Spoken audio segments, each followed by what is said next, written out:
बड़े लीडर्स ऐसा कहते हैं कि गुलाम नबी आज़ाद अब एक्सपायर हो चुके हैं। जो भी लीडर्स उनके साथ जा रहे हैं वो भी एक्सपायर्ड लीडर है। जब उन्हें कोई लेगा ही नहीं, वो किसी पार्टी में जाने के काबिल ही नहीं है, तो एक पार्टी भी बना लेंगे तो क्या ही उखाड़ लेंगे, कौन सा किला फतेह कर लेंगे। कि मतलब एक्सपायर हो जाएंगे, ये उनकी क्या गारंटी है?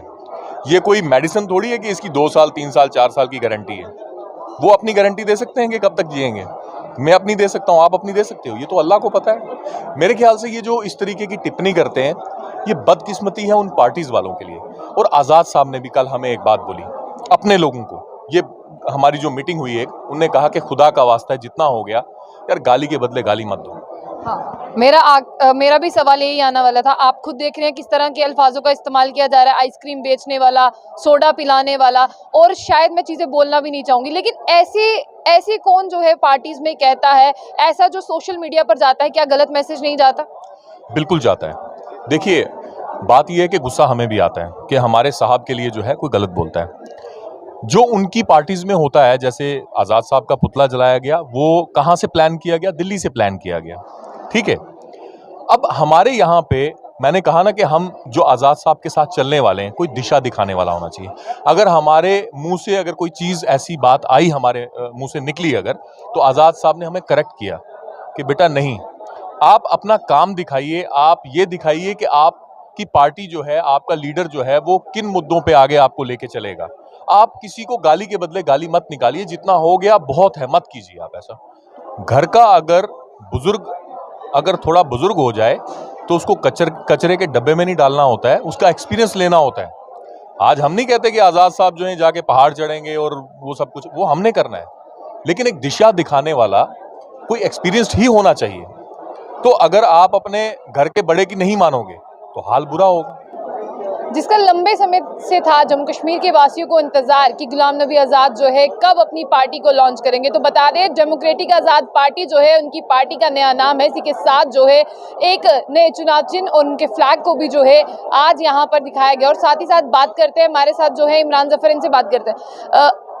अगर एक लंबे कार्यकाल की बात करते हैं, वो कांग्रेस में रहकर आए हैं, तब तरक्की नहीं हो पाई। आपको क्या लगता है कि अब अपनी पार्टी को बनाकर जो है उन एरियाज की तरक्की हो सकती है जिसका नाम यहाँ पर लिया गया है? देखिए, आज़ाद साहब को यहाँ पे सिर्फ 2.5 साल मिले थे, और 2.5 साल अगर आप उठा के देखें तो जितनी डेवलपमेंट मेरे ख्याल से 2.5 साल में हुई, उतनी कभी नहीं हुई। आज़ाद साहब ने आज बहुत सी चीज़ें क्लियर की कि मैं सिर्फ और सिर्फ मुद्दे की राजनीति नहीं करने के लिए आया, ना मैं ए टीम हूँ, ना मैं बी टीम हूँ, और ना ही मुझे किसी पार्टी की जो है मुखालफत करनी है। हमें अपनी बात करनी है। तो इंशाअल्लाह आज़ाद साहब का जो सियासत जो इससे पहले हमने देखी, कुछ लोग नया ख्वाब आके दिखाते हैं, लेकिन जो उनकी सियासत हमने देखी आज तक, उसमें एक पॉजिटिव सियासत देखी, जिसमें उनने हिंदू, मुसलमान, सिख, ईसाई को सबको साथ में लेके चले। और वही इंसान जो है वो तरक्की करवा सकता है, क्योंकि आपने देखा जितनी भी हमारी रीजनल पार्टीज़ हैं, उनने हमेशा जो है वो मतलब यहाँ की सियासत वहाँ की सियासत अलग अलग कर दी। मतलब जम्मू कश्मीर, ये अपने राजौरी पुंछ में आके अलग भाषा बोली, जम्मू में आके अलग भाषा बोली, कश्मीर में जाके अलग भाषा बोली, और दिल्ली में जाके अलग भाषा बोली। इनकी भाषा एक रही, और जो सबको साथ में लेके चले तो वो यकीनन जो है वो डेवलपमेंट कर सकता है, सबको साथ लेके चलने वाला। बहुत बड़े लीडर्स ऐसा कहते हैं कि गुलाम नबी आज़ाद अब एक्सपायर हो चुके हैं। जो भी लीडर्स उनके साथ जा रहे हैं वो भी एक्सपायर्ड लीडर है। जब उन्हें कोई लेगा ही नहीं, वो किसी पार्टी में जाने के काबिल ही नहीं है, तो एक पार्टी भी बना लेंगे तो क्या ही उखाड़ लेंगे, कौन सा किला फतेह कर लेंगे। अब मैं आपसे पूछता हूँ, आपकी उम्र 20-25 साल होगी, आपको ये बात पता है कि अगले पल में आपके साथ क्या हो जाएगा? उस हिसाब से अगर देखा जाए तो जितने भी हमारे देश को चलाने वाले हैं, मेरे हिसाब से सियासत तो 70% खत्म हो जाएगी। घर का अगर थोड़ा बुजुर्ग हो जाए तो उसको कचरे के डब्बे में नहीं डालना होता है, उसका एक्सपीरियंस लेना होता है। आज हम नहीं कहते कि आज़ाद साहब जो हैं जाके पहाड़ चढ़ेंगे और वो सब कुछ वो हमने करना है, लेकिन एक दिशा दिखाने वाला कोई एक्सपीरियंस्ड ही होना चाहिए। तो अगर आप अपने घर के बड़े की नहीं मानोगे तो हाल बुरा होगा। तभी कुछ पार्टियों का हाल जो है वो दिन ब दिन इसलिए जो है ग्राफ नीचे जा रहा है, क्योंकि वो ये सोचते हैं कि नौजवान का काम है भागना, पब्लिक के बीच में जाना, भाषण देना, सब कुछ करना है, झंडा पकड़ना, पोस्टर लगाना, ये सीनियर लोग नहीं करेंगे। लेकिन दिशा कोई दिखाने वाला होना चाहिए, जिसको कम से कम 30 साल 40 साल का एक्सपीरियंस। वो भी तो नौजवान ही थे ना, जब वो सियासत में आए थे नौजवान ही थे। नौजवान से लेके आज तक वो यहाँ पे सियासत करते रहे, तो उनसे हम एक्सपीरियंस ले सकते हैं। तो इसमें कुछ गलत नहीं है। ये लोग कहने के मतलब एक्सपायर हो जाएंगे, ये उनकी क्या गारंटी है? ये कोई मेडिसिन थोड़ी है कि इसकी 2 साल 3 साल 4 साल की गारंटी है। वो अपनी गारंटी दे सकते हैं कि कब तक जिएंगे, मैं अपनी दे सकता हूँ, आप अपनी दे सकते हो, ये तो अल्लाह को पता है। मेरे ख्याल से ये जो इस तरीके की टिप्पणी करते हैं, ये बदकिस्मती है उन पार्टीज वालों के लिए। और आज़ाद साहब ने भी कल हमें एक बात बोली अपने लोगों को, ये हमारी जो मीटिंग हुई है, उनने कहा कि खुदा का वास्ता है जितना हो गया यार, गाली के बदले गाली मत दो।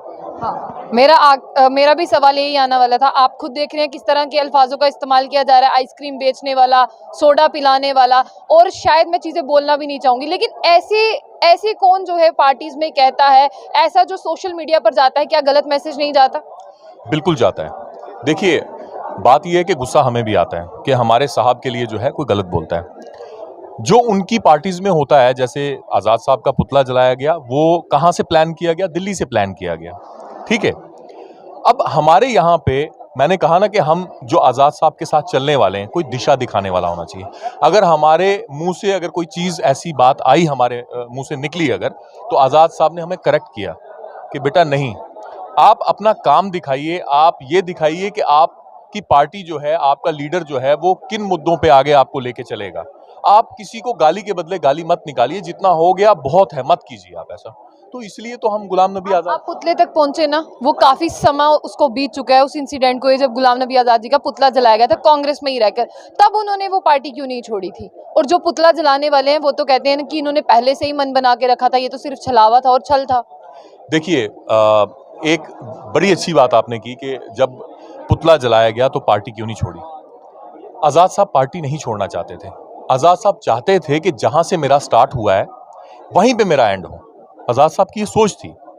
वो आज भी आपने देखा कि जब वो बात कर रहे थे तो नेहरू जी की बात की उनने, ठीक है, वो जितना मर्जी कुछ कह लें, ये एक अच्छे लीडर का कैरेक्टर है, ठीक है। आज जिस तरीके से एक पार्टी में होने के बावजूद उनका पुतला जलाया गया, मोस्ट सीनियर इंसान, लेकिन उसके खिलाफ कुछ नहीं किया गया। आज़ाद साहब ने लास्ट दम तक कोशिश की कि सब बेहतर हो जाए। जब कुछ भी बेहतर नहीं हो रहा, अब घर का जो जिसके हाथ में कमान है वही उस घर का भला नहीं करना चाहता, तो मैं और आप कैसे करेंगे? आप मुझे बताएं। रजनी पाटिल जी हैं, जो भी कोई दिल्ली से नेता आता है सीधा कांग्रेस का, वो यही कहता है कि गुलाम नबी आज़ाद ने कांग्रेस को धोखा दिया है, कांग्रेस में रहकर उन्होंने अपने आप को मजबूत किया, कांग्रेस को उन्होंने मजबूत नहीं किया। और वो बार बार यही कहते हैं कि जब वो इतने सालों तक इनके ना हो सके तो वो लोगों के क्या होंगे, जिन लोगों की वो आज बातें कर रहे हैं कि उनके बीच में जाना, उनके काम करने हैं। नहीं, आप एक बात बताइए, इनको एक चीज कर देनी चाहिए कि ये बोलते हैं कि पार्टी से निकले तो पार्टी को धोखा, गद्दारी की।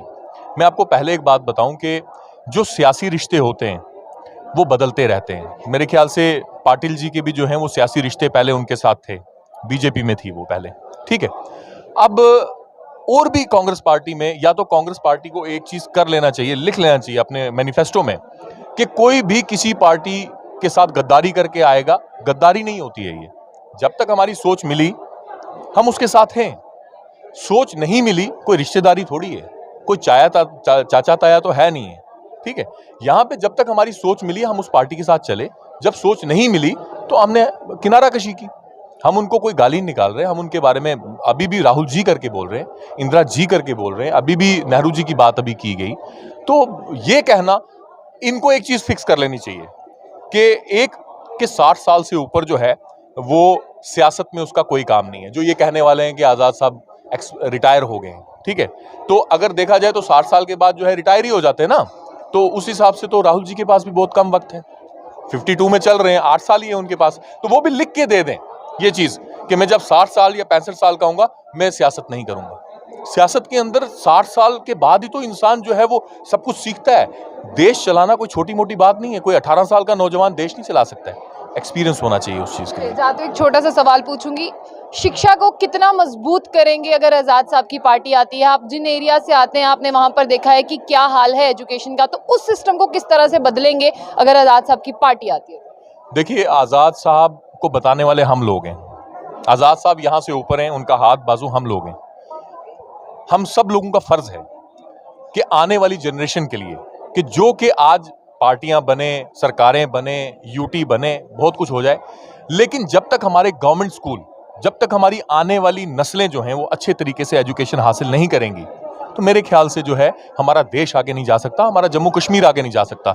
और कहने की बात यह कि हमारे एजुकेशन सिस्टम जो है वो बिल्कुल वेंटिलेटर पे है, अभी बिल्कुल वेंटिलेटर पे है। तो मेरे ख्याल से आज़ाद साहब को चाहिए कि सबसे पहले आने वाली नस्लों के लिए कुछ करें।